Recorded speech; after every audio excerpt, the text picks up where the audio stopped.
ल हजुर हाम्रो अत्यन्त पुरातात्विक चिज हो लोकबाजा सङ्ग्रहालयको हाम्रो एकदम अग्रज समाजसेवी हाम्रो टेकुको निरञ्जन पौडेलज्यूसँग मेरो अकस्मात भेट भयो। यो हुँदाखेरि म आफू कृतकृत पनि भएको छु। दाइ के छ हालखबर? एकदम आनन्द छ। के छ भाइ हालखबर? मेरो पनि ठिक छ दाइ, हजुरहरूको आशीर्वाद छ एकदम अहिलेसम्मलाई ठिक छ।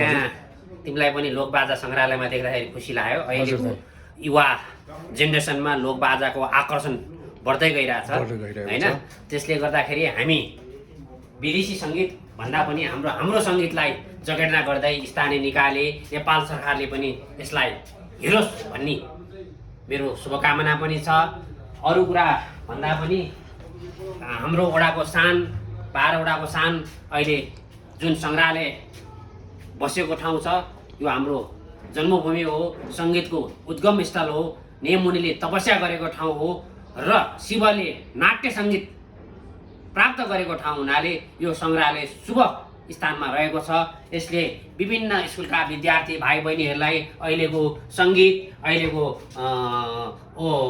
सङ्गीत जुन गिटार जस्ता भन्दा पनि हाम्रो पौराणिक बाजा गाजा हामीले बाट बजाउन सिक्यौँ भने आफ्नो अस्तित्व पनि रहन्छ। बाजा गाजा भनेको हाम्रो सङ्गीत हो। यसले मान्छेलाई विभिन्न सोचमा रहेका तनावमुक्तबाट तनावमुक्त गराउँछ। यो बाजाहरू कुनै देवताको पालाको बाजा छ, बाँसुरी छ भने शङ्ख छ।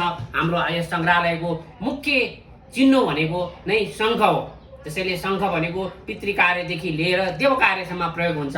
अब यहाँ हामी हेर्न सक्छौँ अहिलेको नयाँ सङ्गीतबाट नै नयाँ सङ्गीत जुन बाहिर देशको सङ्गीतका आकर्षण भएको व्यक्ति बालेन शाह पनि प्राइम मिनिस्टर हुनुभएको छ, मेयर हुनुभएको छ। त्यसैले अब एकचोटि फेरि कलाकारबाट हामी काठमाडौँवासीले नयाँ र आफ्नो मौलिक सांस्कृतिकलाई जगेर्ना गर्दै अबको मेयरको आवश्यक पनि कलाकारबाट साङ्गीतिक क्षेत्रबाटै होस् भन्ने शुभकामना दिन चाहन्छु।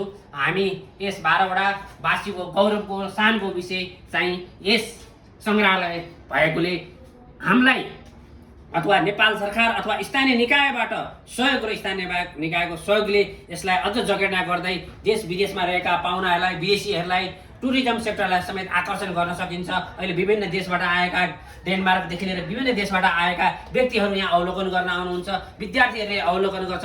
त्यसले गर्दा हाम्रो संस्कृतिको जगेर्ना भएको जस्तो लाग्छ। भाइ धन्यवाद दाइ, आफ्नो अमूल्य मन्तव्य प्रस्तुत गरिदिनु भयो। कतिपय कुरा अब थाहा नभएको कुराहरू पनि हजुरले अवगत गराइदिनु भयो।